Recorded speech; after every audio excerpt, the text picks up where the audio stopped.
Hi hello ನಮಸ್ಕಾರ. ನಾನು ನಿಮ್ಮ ಲಕ್ಷ್ಮಣ್ ನಡಿರುಮಣಿ. ಮೊದಲನೇದಾಗಿ ನಮ್ಮ ಎಲ್ಲ ಗುರುಗಳ ಪಾದಗಳಿಗೆ ನಮಸ್ಕರಿಸುತ್ತಾ ಇವತ್ತಿನ ಶಿಕ್ಷಣದ ಬಗ್ಗೆ ಒಂದು ಎರಡು ಮಾತುಗಳನ್ನ ಮಾತಾಡಲಿಕ್ಕೆ ಇಚ್ಛೆ ಪಡ್ತೀನಿ. ನಾವೆಲ್ಲ ಅನ್ಕೊಂಡಿದ್ದೆವು, ನಮಗೆಲ್ಲರಿಗೂ ಗೊತ್ತು, ಇವತ್ತಿನ ನಮ್ಮ ಮಕ್ಕಳು ಭವಿಷ್ಯತ್ತಿನ ದೇಶದ ಆಸ್ತಿ. ಇವತ್ತಿನ ಮಕ್ಕಳು ಮುಂದಿನ ನಮ್ಮ ದೇಶದ ನಾಯಕರು. ಇವತ್ತಿನ ನಮ್ಮ ಮಕ್ಕಳು ಮುಂದಿನ ಸತ್ಪ್ರಜೆಗಳು ಅಂತ ನಾವೆಲ್ಲ ನಾವು ಅನ್ಕೊಂಡದು ನಿಜ ಆಗುತ್ತ. ಇದರಲ್ಲಿ ಗುರುಗಳ ಪಾತ್ರ ಅಂತಕ್ಕಂಥದ್ದು ಬಹಳ ಮಹತ್ವದೆ. ಆದ್ರೆ ಇತ್ತೀಚೆಗೆ ಕೋಲಾರದಲ್ಲಿ ಆಗಿರುವಂಥ ಒಂದು ಮಗುವಿಗೆ ಸಂಸ್ಕಾರ ಕೊಡಲು ಗುರುಗಳು ಉಪದೇಶ ಮಾಡಿದ ಯಾವ ಥರ ತಮಗೆಲ್ಲ ಗೊತ್ತು. ಹಾಗಾದ್ರೆ ನಮ್ಮ ಮಕ್ಕಳಲ್ಲೇ ಅಡಗಿರುವಂಥ ಪ್ರತಿಭೆಯನ್ನು ಹೊರಹೊಮ್ಮಿಸುವವರು ಯಾರು? ನಮ್ಮ ಮಕ್ಕಳಲ್ಲಿ ಇರುವಂಥ ಪ್ರತಿಭೆಗೆ ಸಾಣೆ ಹಿಡಿದು ಮಕ್ಕಳಲ್ಲಿ ಅಡಗಿರುವಂಥ ಪ್ರತಿಭೆ ಆಲದ ಮರತನ್ನಾಗಿ ಬೆಳೆಯಲು ಬೆಂಬಲಿಸುವವರು ಯಾರು? ದಾರಿ ತೋರಿಸುವವರು ಯಾರು? ಮಕ್ಕಳಿಗೆ ಸಂಸ್ಕಾರ ಕೊಡುವವರು ಯಾರು? ನಾವು ಮನೆಯಲ್ಲಿ ಪಾಲಕರು ಒಂದು ರೀತಿಯಲ್ಲಿ ಸಂಸ್ಕಾರ ಕೊಟ್ಟರು. ಜೀವನದ ಪಾಠವನ್ನ, ಜೀವನದ ಶಿಕ್ಷಣವನ್ನ ಜೀವನದಲ್ಲಿ ಯಾವ ತರನಾಗಿ ನಾವು ಹಂತ ಮಕ್ಕಳು ವಿದ್ಯಾರ್ಥಿಗಳು ಹಂತ ಹಂತವಾಗಿ ಬೆಳೆಯಲಿಕ್ಕೆ, ಹಂತ ಹಂತವಾಗಿ ಬೆಳೆದು ಆಕಾಶದ ಉತ್ತುಂಗ ಶಿಖರವನ್ನು ಹತ್ತಲಿಕ್ಕೆ ಒಂದು ತರಬೇತಿ ನೀಡುವವರು ಶಿಕ್ಷಕರು, ಗುರುಗಳ ಪಾತ್ರ, ಮಕ್ಕಳ ಒಂದು ಏಳಿಗೆಯಲ್ಲಿ ಗುರುಗಳ ಪಾತ್ರ ಬಹಳಷ್ಟು ದೊಡ್ಡದಾಗುತ್ತೆ. ನಾನು ಒಂದು ಮಾತು ಹೇಳಿಕ್ಕೆ ಇಷ್ಟಪಡ್ತೀನಿ ಇವಾಗ ನಿಮಗೆಲ್ಲ.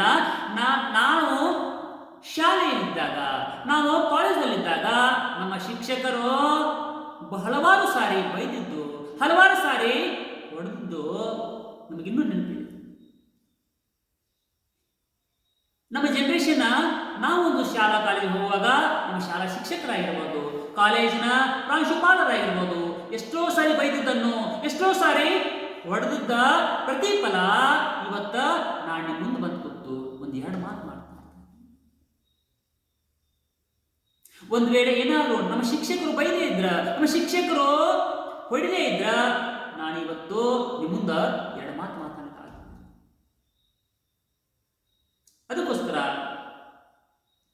ಶಿಕ್ಷಕರಿಗೆ ಗೌರವಿಸೋಣ.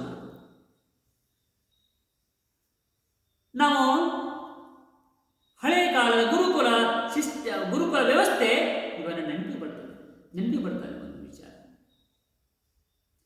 ಗುರುಕುಲ ವ್ಯವಸ್ಥೆಯಲ್ಲಿ ದ್ರೋಣಾಚಾರ್ಯರಾಗಿರ್ಬೋದು ಅಥವಾ ಇತರೆ ಗುರುಕುಲ ವ್ಯವಸ್ಥೆಯಲ್ಲಿ ಮಕ್ಕಳಿಗೆ ಯಾವ ತರನಾಗಿ ತರಬೇತಿ ಕೊಡ್ತಾ ಇದ್ರು ಗುರುಗಳು, ಮಕ್ಕಳ ಏಳಿಗೆಯಲ್ಲಿ ಯಾವ ತರನಾಗಿ ಒಂದು ಆಧಾರ ಸ್ತಂಭವಾಗ್ತಾ ಇದ್ರು, ಮಕ್ಕಳ ಪ್ರತಿಭೆಯನ್ನ ಆಕಾಶದ ಮಟ್ಟಕ್ಕೆ ಬೆಳೆಯಲು ಗುರುಗಳ ಒಂದು ಪರಿಶ್ರಮ ಯಾವ ತರನಾಗಿತ್ತು ಅಂತ ನಾವು ಒಂದ್ಸರಿ ನೋಡಿಕೊಂಡ್ರ ಇವತ್ತು ಅಭಿಮನ್ಯು ಚೆನ್ನಾಗಿರ್ಬೋದು,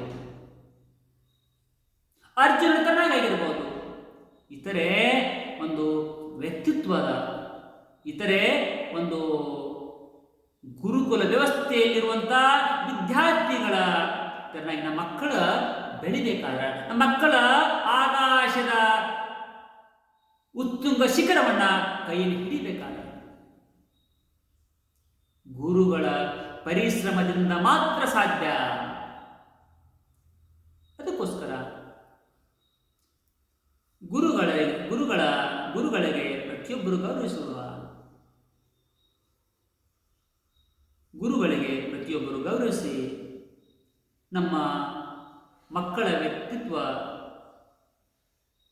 ಅಭಿವೃದ್ಧಿ ಆಗಲಿಕ್ಕೆ ನಮ್ಮ ಮಕ್ಕಳಿಗೆ ಒಂದು ಒಳ್ಳೆಯ ಸಂಸ್ಕಾರ ಕೊಡಲಿಕ್ಕೆ